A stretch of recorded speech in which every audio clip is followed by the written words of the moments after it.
लीजिए सुनिए, मुंशी प्रेमचंद के लिखे उपन्यास रंगभूमि के 27वें भाग का वाचन मेरी यानी समीर गोस्वामी की आवाज में। नायकराम मोहल्ले वालों से विदा होकर उदयपुर रवाना हुए। रेल के मुसाफिरों को बहुत जल्द उनसे श्रद्धा हो गई। किसी को तंबाकू मलकर खिलाते, किसी के बच्चे को गोद में लेकर प्यार करते। जिस मुसाफिर को देखते जगह नहीं मिल रही है, इधर उधर भटक रहा है, जिस कमरे में जाता है धक्के खाता है, उसे बुलाकर अपनी बगल में बिठा लेते। फिर जरा देर में उससे सवालों का तांता बांध देते। कहाँ मकान है, कहाँ जाते हो, कितने लड़के हैं, क्या कारोबार होता है। इन प्रश्नों का अंत इस अनुरोध पर होता कि मेरा नाम नायकराम पंडा है। जब कभी काशी आओ मेरा नाम पूछ लो, बच्चा बच्चा जानता है। 2 दिन 4 दिन, महीने 2 महीने, जब तक इच्छा हो आराम से काशी बास करो। घर द्वार नौकर चाकर सब हाजिर हैं। घर का सा आराम पाओगे। वहां से चलते समय जो चाहो दे दो, ना हो ना दो, घर आकर भेज दो, इसकी कोई चिंता नहीं। ये कभी मत सोचो अभी रुपए नहीं है फिर चलेंगे। शुभ काज के लिए मुहूर्त नहीं देखा जाता। रेल का किराया लेकर चल खड़े हो। काशी में तो मैं हूं ही, किसी बात की तकलीफ ना होगी। काम पड़ जाए तो जान लड़ा दे। तीर्थ यात्रा के लिए टाल मटोल मत करो। कोई नहीं जानता कब बड़ी यात्रा करनी पड़ जाए। संसार के झगड़े तो सदा लगे ही रहेंगे। दिल्ली पहुंचे तो कई नए मुसाफिर गाड़ी में आए। आर्य समाज के किसी उत्सव में जा रहे थे। नायकराम ने उनसे भी वही जिरह शुरू की। यहां तक कि एक महाशय गर्म होकर बोले, तुम हमारे बाप दादे का नाम पूछकर क्या करोगे? हम तुम्हारे फंदे में फंसने वाले नहीं। यहां गंगा जी के कायल नहीं और न काशी ही को स्वर्गपुरी समझते हैं। नायकराम जरा भी हताश नहीं हुए, मुस्कुराकर बोले, बाबूजी आप आर्य होकर ऐसे कहते हैं? आर्य लोगों ही ने तो हिंदू धर्म की लाज रखी, नहीं तो अब तक सारा देश मुसलमान के रस्तान हो गया होता। हिंदू धर्म के उद्धारक होकर आप काशी को भला कैसे न मानेंगे? उसी नगरी में राजा हरिश्चंद्र की परीक्षा हुई थी। वहीं बुद्ध भगवान ने अपना धर्म चक्र चलाया था। वहीं शंकर भगवान ने मंडल मिसिर से शास्त्रार्थ किया था। वहां जैनी आते हैं, बौद्ध आते हैं, वैष्णव आते हैं। वो हिंदुओं की नगरी नहीं है, सारे संसार की नगरी वही है। दूर दूर से लोग भी जब तक काशी जी के दर्शन न कर लें उनकी यात्रा सफल नहीं होती। गंगा जी मुकुट देती हैं, पाप काटती हैं। ये सब तो गंवारों को बहलाने की बात है। उनसे कहो कि चलकर उस पवित्र नगरी को देखा जहां कदम कदम पर आर्य जाति के निशान मिलते हैं, जिसका नाम लेते ही सैकड़ों महात्मा और ऋषियों मुनियों की याद आ जाती है, तो उनकी समझ में ये बात ना आएगी। पर जथारथ में बात यही है, काशी का महात्म इसलिए है कि वहां आर्य जाति की जीती जागती पुरातनपुरी है। इन महाशयों को फिर काशी की निंदा करने का साहस न हुआ। वे मन में लज्जित हुए और नायकराम के धार्मिक ज्ञान के कायल हो गए। हालांकि नायकराम ने ये थोड़े से वाक्य ऐसे ही अवसरों के लिए किसी व्याख्याता के भाषण से चुनकर रट लिए थे। रेल के स्टेशनों पर वो जरूर उतरते और रेल के कर्मचारियों का परिचय प्राप्त करते। कोई उन्हें पान खिला देता, कोई जलपान करा देता। सारी यात्रा समाप्त हो गई, पर वो लेटे तक नहीं, जरा भी आंख नहीं झपकी। जहां 2 मुसाफिरों को लड़ते झगड़ते देखते तुरंत तीसरे बन जाते और उनमें मेल करा देते। तीसरे दिन वो उदयपुर पहुंच गए और रियासत के अधिकारियों से मिलते जुलते घूमते घामते जसवंत नगर में दाखिल हुए। देखा मिस्टर क्लार्क का डेरा पड़ा हुआ है। बाहर से आने जाने वालों की बड़ी जांच पड़ताल होती है। नगर का द्वार बंद सा है, लेकिन पंडे को कौन रोकता। कस्बे में पहुंचकर सोचने लगे, विनय सिंह से क्यों कर मुलाकात हो। रात को तो धर्मशाले में ठहरे। सवेरा होते ही जेल के दरोगा के मकान पर जा पहुंचे। दरोगा जी सोफी को विदा करके आए थे और नौकर से बिगड़ रहे थे कि तूने हुक्का क्यों नहीं भरा। इतने में बरामदे में पंडा जी की आहट पाकर बाहर निकल आए। उन्हें देखते ही नायकराम ने गंगा जल की शीशी निकाली और उनके सिर पर जल छिड़क दिया। दरोगा जी ने अन्नमनस्क होकर कहा, कहां से आते हो? नायकराम, महाराज स्थान तो प्रयागराज है, पर आ रहा हूं बड़ी दूर से। इच्छा हुई इधर भी जजमानों को आशीर्वाद देता चलूं। दरोगा जी का लड़का, जिसकी उम्र अभी 14-15 वर्ष की थी, निकल आया। नायकराम ने उसे नक्श शिख तक बड़े ध्यान से देखा, मानो उसके दर्शनों से हार्दिक आनंद प्राप्त हो रहा है। और तब दरोगा जी से बोले, ये आपके चिरंजीव पुत्र हैं ना? पिता पुत्र की सूरत कैसी मिलती है कि दूर ही से पहचान जाए। छोटे ठाकुर साहब क्या पढ़ते हो?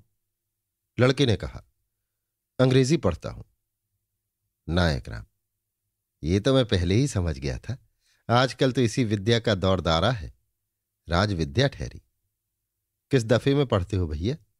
दरोगा, अभी तो हाल ही में अंग्रेजी शुरू की है, उस पर भी पढ़ने में मन नहीं लगाते, अभी थोड़ी ही पढ़ी है। लड़के ने समझा मेरा अपमान हो रहा है, बोला, तुमसे तो ज्यादा ही पढ़ा हूं। नायक राम, इसकी कोई चिंता नहीं, सब आ जाएगा। अभी इनकी अवस्था ही क्या है। भगवान की इच्छा होगी तो कुल का नाम रोशन कर देंगे। आपके घर पर कुछ जगह जमीन भी है। दरोगा जी ने अब समझा, बुद्धि बहुत तीक्ष्ण न थी। अकड़कर कुर्सी पर बैठ गए और बोले, हाँ, चित्तौड़ के इलाके में कई गांव हैं, पुरानी जागीर है। मेरे पिता महाराणा के दरबारी थे। हल्दी घाटी की लड़ाई में राणा प्रताप ने मेरे पूर्वजों को ये जागीर दी थी। अब भी मुझे दरबार में कुर्सी मिलती है और पान इलायची से सत्कार होता है। कोई कार्य प्रयोजन होता है तो महाराणा के यहां से आदमी आता है। बड़ा लड़का मरा था तो महाराणा ने शोक पत्र भेजा था। नायक राम, जागीरदारी का क्या कहना, जो जागीरदार वही राजा, नाम का फर्क है। असली राजा तो जागीरदार ही होते हैं, राणा तो नाम के हैं। दरोगा, बराबर राजकुल से आना जाना लगा रहता है। नायक राम, अभी इनकी कहीं बातचीत तो नहीं हो रही? दरोगा, अजी लोग जान तो खा रहे हैं, रोज एक ना एक जगह से संदेशा आता रहता है, पर मैं सबों को टका सा जवाब दे देता हूं।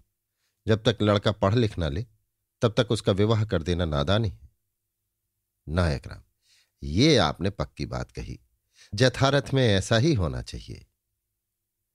बड़े आदमियों की बुद्धि भी बड़ी होती है, पर लोक रीत पर चलना ही पड़ता है। अच्छा, अब आज्ञा दीजिए, कई जगह जाना है।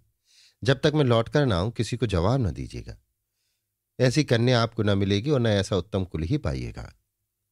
दरोगा, वाह वाह, इतनी जल्दी चले जाइएगा? कम से कम भोजन तो कर लीजिए।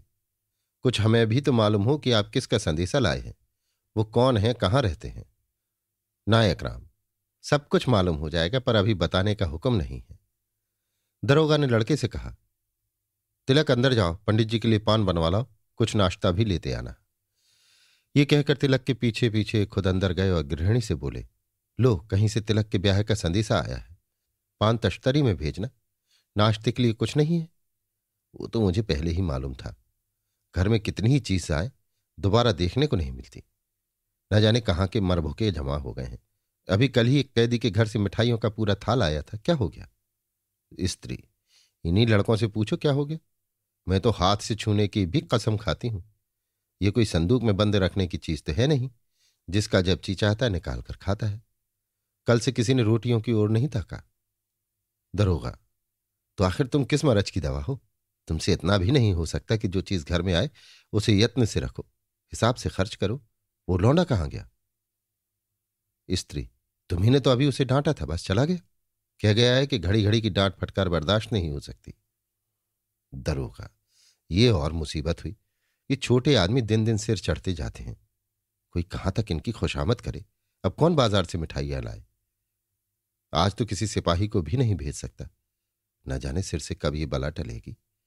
तुम ही चले जाओ। तिलक, तिलक, शरबत क्यों नहीं पिला देते? स्त्री, शकर भी तो नहीं है, चले क्यों नहीं जाते? तिलक, हां, चले क्यों नहीं जाते, लोग देखेंगे। हजरत मिठाई लिए जाते हैं। दरोगा, तो इसमें क्या गाली है? किसी के घर चोरी तो नहीं कर रहे हो? बुरे काम से लजाना चाहिए, अपना काम करने में क्या लाज। तिलक यूं तो लाख सिर पटकने पर भी बाजार न जाते, पर इस वक्त अपने विवाह की खुशी थी, चले गए। दरोगा जी ने तश्तरी में पान रखे और नायक राम के पास लाए। नायक राम, सरकार, आपके घर पान नहीं खाऊंगा। दरोगा, अजी, अभी क्या हरज है, अभी तो कोई बात भी नहीं हुई।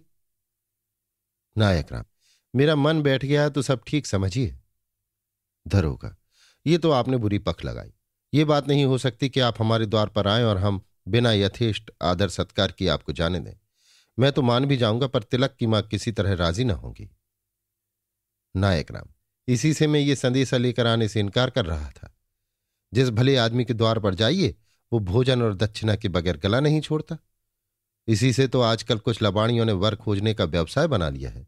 इससे ये काम करते हुए और भी संकोच होता है। दरोगा, ऐसे धूर्त यहां नित्य ही आया करते हैं, पर मैं तो पानी को भी नहीं पूछता। जैसा मुंह होता है वैसा बीड़ा मिलता है। यहां तो आदमी को एक नजर देखा और उसकी नस नस पहचान गया। आप यूं न जाने पाएंगे। नायक राम, मैं जानता कि आप इस तरह पीछे पड़ जाएंगे तो लबाड़ियों ही किसी बातचीत करता, गला तो छूट जाता। दरोगा, यहां ऐसा नाड़ी नहीं हूं, उड़ती चिड़िया पहचानता हूं। नायक राम डट गए। दोपहर होते होते बच्चे बच्चे से उनकी मैत्री हो गई। दरोगाइन ने भी पालांगन कहला भेजा। इधर से भी आशीर्वाद दिया गया। दरोगा तो 10 बजे दफ्तर चले गए। नायक राम के लिए घर में पूरियां, कचौरियां, रायता, दही, चटनी, हलवा बड़ी विधि से बनाया गया। पंडित जी ने भीतर जाकर भोजन किया। स्वामी ने स्वयं पंखा झला। फिर तो उन्होंने और भी रंग जमाया। लड़के लड़कियों के हाथ देखे। दरोगाइन ने भी लजाते हुए हाथ दिखाया। पंडित जी ने अपने भाग्य रेखा ज्ञान का अच्छा परिचय दिया और भी धाक जम गई। शाम को दरोगा जी दफ्तर से लौटे तो पंडित जी शान से मसनद लगाए बैठे हुए थे और पड़ोस के कई आदमी उन्हें घेरे खड़े थे। दरोगा जी ने कुर्सी पर लेटकर कहा, ये पद तो इतना ऊंचा नहीं और न वेतन ही कुछ ऐसा अधिक मिलता है, पर काम इतना जिम्मेदारी का है कि केवल विश्वास पात्रों को ही मिलता है। बड़े बड़े आदमी किसी न किसी अपराध के लिए दंड पाकर आते हैं। अगर चाहूं तो उनके घर वालों से एक मुलाकात के लिए हजारों रुपए ऐंठ लूं, लेकिन अपना ये ढंग नहीं। जो सरकार से मिलता है उसी को बहुत समझता हूं। किसी भीरू पुरुष का तो यहां घड़ी भर निवाह ना हो। एक से एक खूनी, डकैत, बदमाश आते रहते हैं, जिनके हजारों साथी होते हैं। चाहे तो दिन दहाड़े जेल को लुटवा लें, पर ऐसे ढंग से उन पर रौब जमाता हूं कि बदनामी भी ना हो और नुकसान भी ना उठाना पड़े। अब आज ही कल देखी, काशी के कोई करोड़पति राजा हैं, महाराजा भगत सिंह। उनका पुत्र राजविद्रोह के अभियोग में फंस गया है।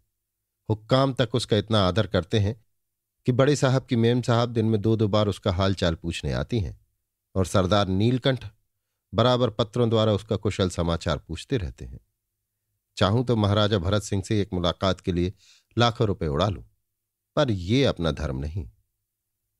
नायक राम, अच्छा, क्या राजा भरत सिंह का पुत्र यहीं कैद है? दरोगा, और यहां सरकार को किस पर इतना विश्वास है? नायक राम, आप जैसे महात्माओं के दर्शन दुर्लभ हैं, किंतु बुरा ना मानिए तो कहूं, बाल बच्चों का भी ध्यान रखना चाहिए। आदमी घर से 4 पैसे कमाने ही के लिए निकलता है। दरोगा, अरे तो क्या कोई कसम खाई है? किसी का गला नहीं दबाता। चलिए आपको जेल खाने की सैर कराऊं, बड़ी साफ सुथरी जगह है। मेरे यहां तो जो कोई मेहमान आता है उसे वहीं ठहरा देता हूं। जेल के दरोगा की दोस्ती से जेल की हवा खाने के सिवा और क्या मिलेगा? ये कहकर दरोगा जी मुस्कुराए। वो नायक राम को किसी बहाने से यहां से टालना चाहते थे। नौकर भाग गया। कैदियों और चपरासियों से काम लेने का मौका न था। सोचा अपने हाथ चिलम भरनी पड़ेगी, बिछावन बिछाना पड़ेगा, मर्यादा में बाधा उपस्थित होगी, घर का पर्दा खुल जाएगा। इन्हें वहां ठहरा दूंगा, खाना भिजवा दूंगा, पर्दा ढका रह जाएगा। नायक राम, चलिए, कौन जाने कभी आपकी सेवा में आना ही पड़े। पहले से ठौर ठिकाना देख लूं। महाराजा साहब के लड़के ने कौन कसूर किया था? दरोगा, कसूर कुछ नहीं था, बस हाकिमों की जिद है। यहां देहातों में घूम घूम कर लोगों को उपदेश करता था। बस हाकिमों को उस पर संदेह हो गया कि ये राजविद्रोह फैला रहा है। यहां लाकर कैद कर दिया। मगर आप तो अभी उसे देखिएगा ही। ऐसा गंभीर, शांत, विचारशील आदमी आज तक मैंने नहीं देखा। हां, किसी से दबता नहीं। खुशामद करके चाहे कोई पानी भरा ले, पर चाहो कि रौब से उसे दबा ले तो जौ भर भी न दबेगा। नायक राम दिल में खुश थे कि बड़ी अच्छी साइज से चला था कि भगवान आप ही सब द्वार खोले देते हैं। देखो अब विनय सिंह से क्या बात होती है। यूं तो वो न जाएंगे, पर रानी जी की बीमारी का बहाना करना पड़ेगा। वो राजी हो जाएं, यहां से निकाल ले जाना तो मेरा काम है। भगवान की इतनी दया हो जाती तो मेरी मनोकामना पूरी हो जाती, घर बस जाता, जिंदगी सफल हो जाती। अभी आप सुन रहे थे मुंशी प्रेमचंद के लिखे उपन्यास रंगभूमि के 27वें भाग का वाचन मेरी यानी समीर गोस्वामी की आवाज में।